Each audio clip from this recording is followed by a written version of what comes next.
Welcome to Alexandria, planning of the city. Alexander's plan to build his great city began with a verse from Homer's Odyssey.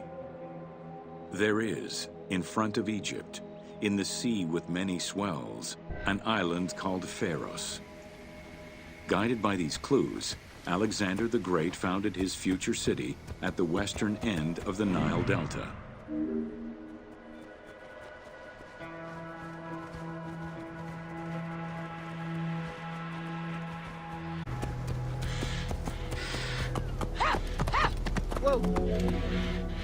Though Alexander considered this location ideal for his great city, it presented considerable challenges.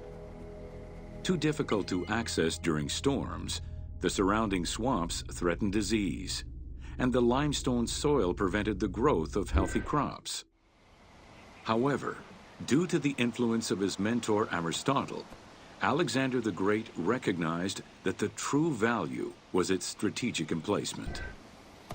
Alexander knew that in controlling Pelusium to the east, Memphis to the south, and his crown, the great walls of Alexandria had a humble beginning. Lacking chalk to outline the future city's foundations, architects were forced to use flour instead. Clouds of migrating birds swept down and ate the flour, erasing the plans. This prompted Alexander to seek guidance from the oracles, who reassured him that his future city was destined to feed a large population.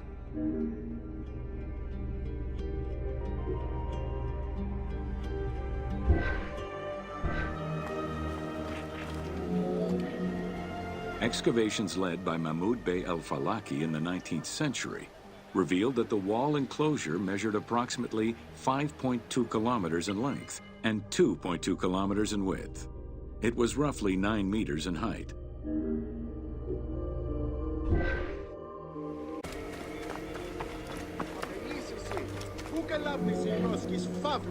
These formidable ancient walls would resist a number of attacks, including fending off the king of Syria in 169 BCE. It wasn't until 295 CE that they eventually fell to Roman Emperor Diocletian, and this only after 8 months of relentless assault. Alexandria's principal architect, Dinocrates, chose a Hippodamian grid plan. The grid maximized functionality with wide, straight roads and canals running beneath them. Alexander recognized the military value of the city's design. The wide, parallel streets gave him optimal surveillance of the city, while allowing the unobstructed flow of troops.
Welcome to The Origin of the Pyramid.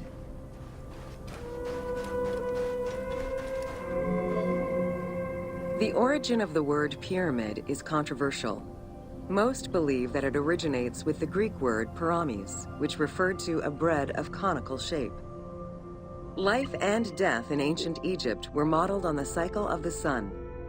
The perfect shape of the smooth-faced pyramid became associated with the metaphor of the pharaoh transformed into one of the sun's rays in death.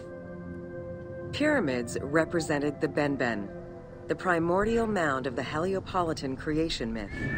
These stories permeated every aspect of Egyptian life to a greater or lesser extent.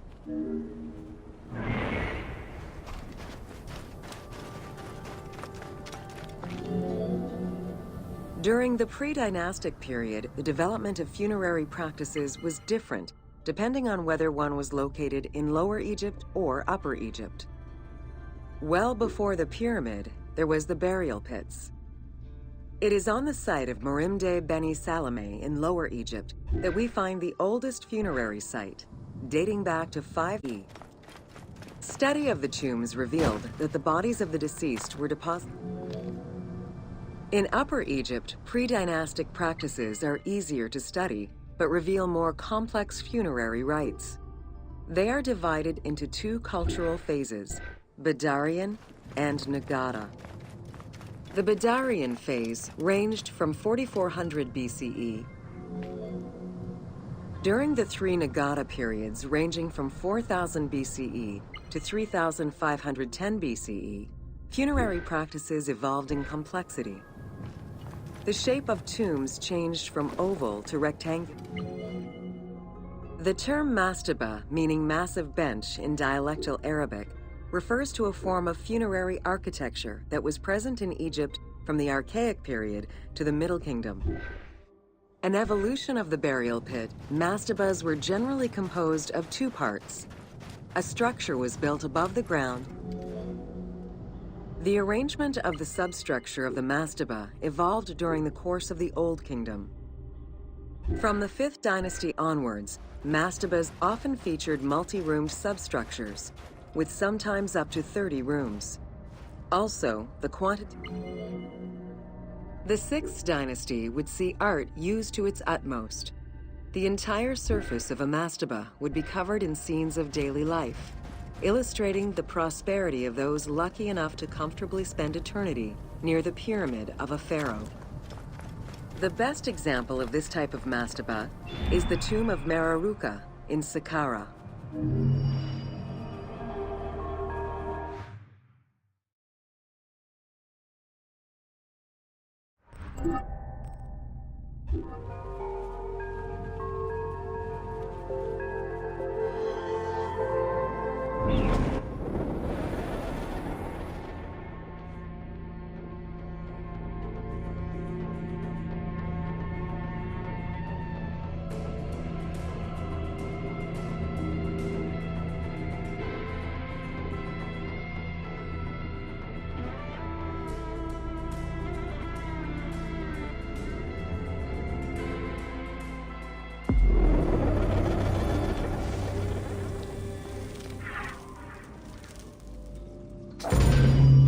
Welcome to Jean-Pierre Houdin's Theories. The team wanted to provide players with a sense of exploration and discovery, particularly within the Great Pyramid. As such, a decision was made that the internal design of the monument in the game would reflect Jean-Pierre Houdin's theories. While the antechambers of the King's Tomb have yet to be discovered, Houdin posits that this is merely due to a unique design, placing the pharaoh's tomb at the center of the... While respecting Houdin's hypothesis as to the general layout of the antechamber,